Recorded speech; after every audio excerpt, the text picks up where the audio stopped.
तो hello everyone, जैसा कि आपने देखा कि पिछली वीडियो तक हमारे 30 क्वेश्चन हो चुके थे। तो नेक्स्ट वीडियो में हम 20 क्वेश्चन यहाँ पर सॉल्व करते हैं। ठीक है, तो 31st क्वेश्चन आप देख सकते हैं। पहला क्वेश्चन देखिए। If 60 coulomb of charge passes through an electrical conductor in 30 second the current in the conductor is, सबको आता है, I equals to Q I T. Q आपको यहाँ पर दे रखा है 60, उसके बाद 30 आपको टी की वैल्यू दे रखी है, डायरेक्ट निकालो आपकी। ये तो बहुत इजी क्वेश्चन है, ये बताने वाली चीज़ नहीं है। चलो नेक्स्ट क्वेश्चन चलते हैं। तो सबसे पहले ये क्वेश्चन है कि the vector having the same initial point are called as. अब जो भी वेक्टर का इनिशियल पॉइंट सेम होता है उसको हम बोलते हैं को initial vector. Next 33, the amount of charge stored in a capacitance is proportional to the. जितना ज़्यादा आप कैपेसिटेंस के अक्रॉस वोल्टेज अप्लाइड करोगे उतना ज़्यादा उसमें चार्ज प्रोड्यूस होगा। ठीक है, तो ये अप्लाइड वोल्टेज के प्रोपोर्शनल होता है कि जितना ज़्यादा चार्ज स्टोर होता है। ठीक है, नेक्स्ट क्वेश्चन पे हम चलते हैं। 34 देखिए। The permeability of vacuum is, vacuum की ये भी पता ही है, 4 पाई इंटू 10⁻⁷ 10⁻⁷ याद रखना। उसके बाद परमेबिलिटी का सिंबल क्या होता है, म्यू नोड होता है। उसके बाद सेकंड चीज इसमें आपको याद रखनी है कि इसकी यूनिट क्या होती है, यूनिट होती है हेनरी पर मीटर। ठीक है, नेक्स्ट क्वेश्चन 35th। ओके, तो Ohm's law in point form in field theory can be expressed as, ये अच्छा क्वेश्चन है। कभी कभी लोग क्या होते हैं इसमें V equals to R I लगा के आ जाते हैं, जो कि गलत है। सबसे पहले आपको क्वेश्चन सही से पढ़ना है। क्वेश्चन क्या है, point form in field theory can B. तो पॉइंट फॉर्म में हमारा जो ओम्स लॉ होता है वो होता है J equals to sigma E. अब आते हैं हम 36वें नंबर के क्वेश्चन पे, 36। Okay, A circuit component that opposes the change in the circuit voltage. तो अगर आपका यहाँ पर इस क्वेश्चन में आता change in the circuit current, तो इसका आंसर क्या हो जाता, आपका इंडक्टर हो जाता।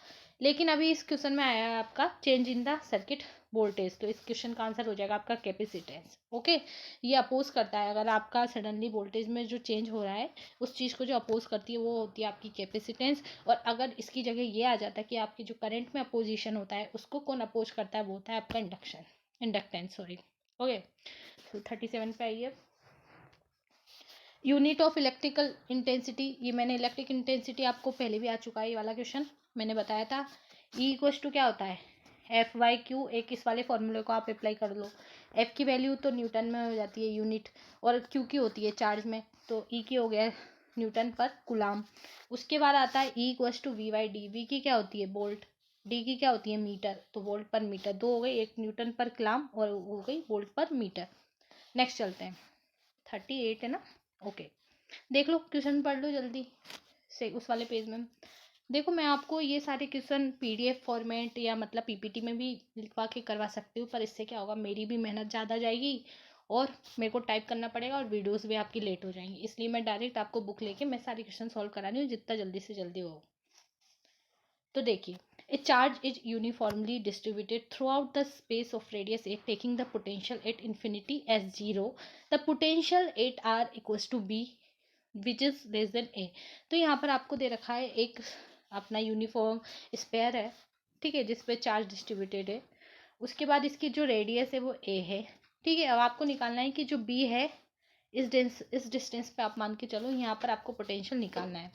तो बेसिकली सबको पता है पोटेंशियल रेडियस से लेके जहाँ तक आपको निकालना है हमेशा सेम ही होता है, के क्यू अपॉन आर होता है। तो पोटेंशियल का फॉर्मूला क्या होता है, ये होता है ना, देखो इधर चलो, v इक्वल्स टू क्या होता है minus E dot d r. E की वैल्यू सबको पता ही है, के क्यू अपॉन आर स्क्वायर, यहाँ पर अपन ने पुट कर दी। ठीक है, ये अपन ने पुट करी है फॉर्मूले में R square upon D R. तो बस डायरेक्टली उसने ये पूछा था और अपन को, ये देखो क्वेश्चन का आंसर है डी। ठीक है, तो ये आप डायरेक्ट लिख सकते हो, ई डॉट डी आर करके इन्फिनिटी से लेके ए तक लाने में किया गया, ये है पोटेंशियल। अब आता है a parallel plate capacitor is filled with two dielectric. पहले में एप्सिलॉन 1 है और एप्सिलॉन 2 है। अब सबसे पहले उसने पहले ही बोल रखा है कि पैरेलल कैपेसिटर है। पैरेलल कैपेसिटेंस में कैपेसिटेंस सी इक्वलेंट कितना होता है, C1 प्लस C2। अब देखो यहाँ पर दो कैपेसिटर है जिसको जोड़ रखा है, जिसकी पहले की परमेबिलिटी एप्सिलॉन 1, दूसरे की एप्सिलॉन 2, इन दोनों को पैरेलली आपने जोड़ रखा है। तो बस direct formula C1 plus C2 यहाँ पर देखो लगा रखा है ना इसने। उसके बाद अगर आप देखो हाफ एप्सिलॉन 1 से और हाफ एप्सिलॉन 2 से, तो जो एरिया क्या हो जाएगा उसका हाफ हो जाएगा। तो यहाँ पर हाफ लिख दिया एरिया को और एप्सिलॉन 1 लिख दिया और यहाँ पर एप्सिलॉन 2 लिख दिया और ये आंसर आपका सॉल्व कर लेना, आपका आंसर आ जाएगा। नेक्स्ट चलो क्वेश्चन। अब देखो plane Z equals to 10 metre carry surface charge density this what is the electrical field at the origin. तो मान लो ये आपका ओरिजिन है, ये पॉइंट आपका ओरिजिन है, यहाँ पर आपकी प्लेट रखी हुई है और आपको इस पॉइंट पे आपको इलेक्ट्रिक फील्ड निकालना है। तो इलेक्ट्रिक फील्ड की डायरेक्शन क्या होगी, माइनस ए जेड। सबसे पहले तो तुम डायरेक्शन देख लो। यहाँ पर आपने चार्ज रखा है 20 nano coulomb per metre square का और उसने पूछा है ओरिजिन पे, तो नीचे की डायरेक्शन आई तो माइनस ए जेड के हो गई। सबको डायरेक्शन समझ में आ गई। अब देखो क्वेश्चन कैसे सॉल्व करेंगे। उस सीट के कारण पूछा है, सीट के कारण सबको पता है rho S upon 2 epsilon node होती है इलेक्ट्रिक फील्ड इंटेंसिटी। यहाँ पर उसने वही वाला फॉर्मूला यहाँ पर रख रखा है, ठीक है। अब एप्सिलॉन नोड की वैल्यू तुम निकाल ही लेना, 1/4 pi epsilon naught equals to 9 × 10⁹ जिससे आप वहाँ से एप्सिलॉन नोड निकाल सकते हो। रो एस उसने दे रखा है, शीट का जो चार्ज है वो रख दिया इसने, 2 × एप्सिलॉन नोड की वैल्यू रख के वही डायरेक्शन रख दी और आप देख लो बहुत ईजी है। देखो मैं दोबारा समझाती हूँ। सीट की वजह से इलेक्ट्रिक फील्ड इंटेंसिटी ये होती है और आपकी डायरेक्शन आ गई यहाँ पर माइनस ए जेड के, ठीक है, क्योंकि नीचे की डायरेक्शन आपको ओरिजिन पे निकालना है, ठीक है। अब यहाँ से आप रो एस की वैल्यू तो आपको दे ही रखी थी क्वेश्चन में। एप्सिलॉन नोड की वैल्यू कैसे निकालेंगे, देखो 1/4 पाई एप्सिलॉन नोड आपने कितना पढ़ा है, 9 × 10⁹ यहाँ से एप्सिलॉन नोड इधर ले जाओ, 9 × 10⁹ नीचे आ जाएगा। तो यहाँ पर देखो वही कर रखा है, अगर आप किसी को मतलब समझ में नहीं आए और सब कुछ फॉर्मूले में रख के आप इसको निकाल सकते हो। नेक्स्ट चले, ठीक है। अब देखो ये 41 पढ़ो। What is the value of total electric flux coming out of A close surface. अब देखो जितना भी आपका इलेक्ट्रिक फ्लक्स आएगा किसी भी क्लोज सरफेस से वो किसके बराबर होगा, उसके अंदर जितना भी चार्ज डिस्ट्रीब्यूटेड होगा। ये तो गॉस लॉ तो सबने पढ़ा ही होगा। ये देखो D dot D S equals to Q enclose. अब डी डॉट डी एस क्या होता है, D dot D S basically होता है कि आप भी क्लोज लूप इंटीग्रेशन कर रहे हो किसी भी सरफेस का और उसका इंटीग्रेशन करके आपको क्या मिल रहा है कि उसके अंदर कितना चार्ज इंक्लोज्ड है, बेसिकली वही आपका होता है गॉस लॉ, ठीक है। ये वाला फॉर्मूला भी आप याद सकते हो। ये electric flux through any closed surface is proportional to the charge enclosed, ठीक है। बेसिकली इसने डायरेक्ट लॉ से क्वेश्चन पूछ लिया है। 42 देखो, where is the electrical charge stored in parallel plate capacitor. अब कहाँ पर आप क्या होता है आपके बेसिकली कैपेसिटेंस बनता कैसे है, दो कैपेसिटर की प्लेट होगी और इसके बीच में आप डाइलेक्ट्रिक लगा दोगे।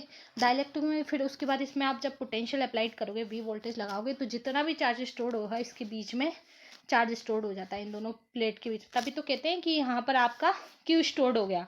क्यू स्टोर्ड यानी चार्ज स्टोर्ड हो गए, इलेक्ट्रिकल फील्ड एनर्जी ये स्टोर कर लेगा आप जैसे पोटेंशियल इसके अक्रॉस लगा दोगे। नेक्स्ट चलते हैं 43। What is the energy required to charge a 15 microfarad capacitor at 200 volt. सबको पता है capacitor equal to half C V square, सारी वैल्यू रख दो आंसर ले लो।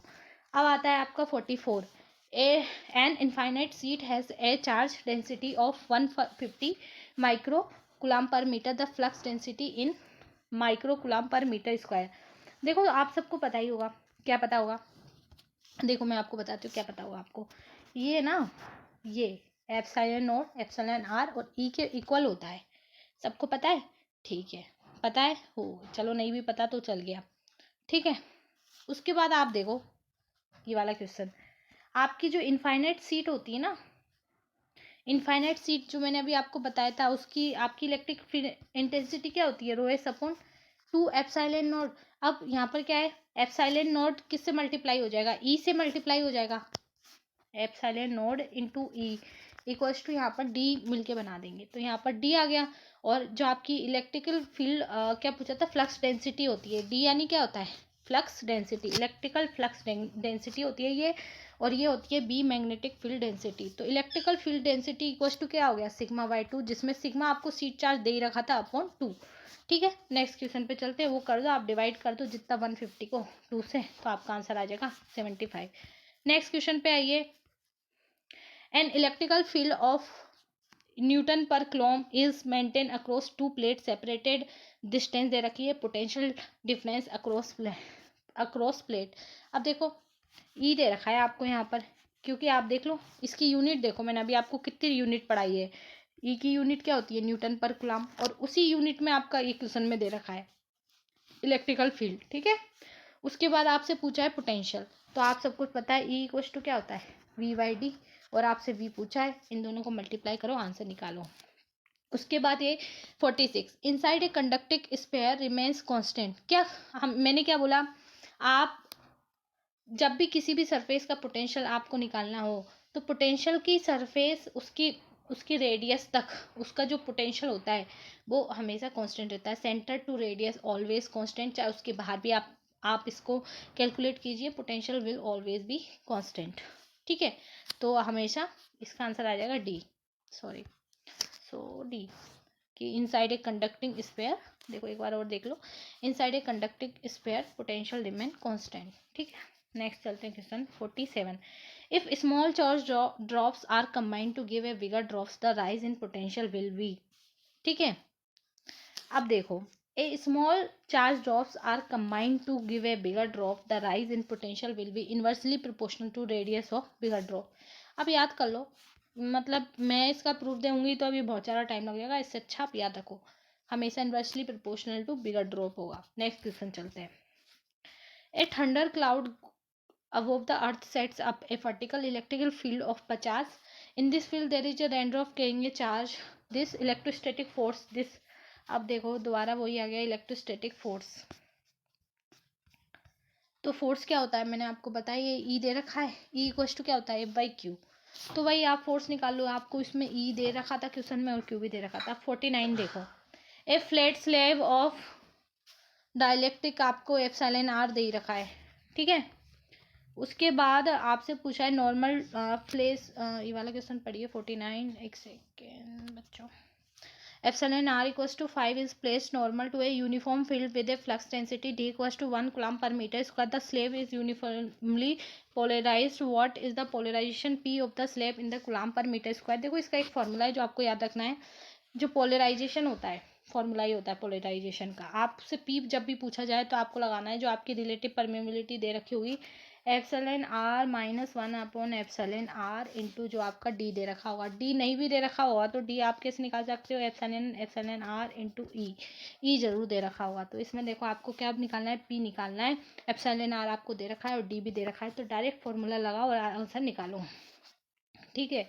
पी जब भी निकालना हो, इसमें आप डेरिवेशन आप देख सकते हो, आपकी बुकों में दे ही रखा होगा इलेक्ट्रिकल इंजीनियर के। हम लास्ट क्वेश्चन चलते हैं, an electric field is parallel but opposite to a magnetic field, electron with some initial velocity enter the region of the field at an angle along the direction of the electric field, the electron path will be helical. यार ये ऐसे question है ना जो by chance 10 साल में एक बार repeat होके आ जाते हैं, बस आप याद कर लो।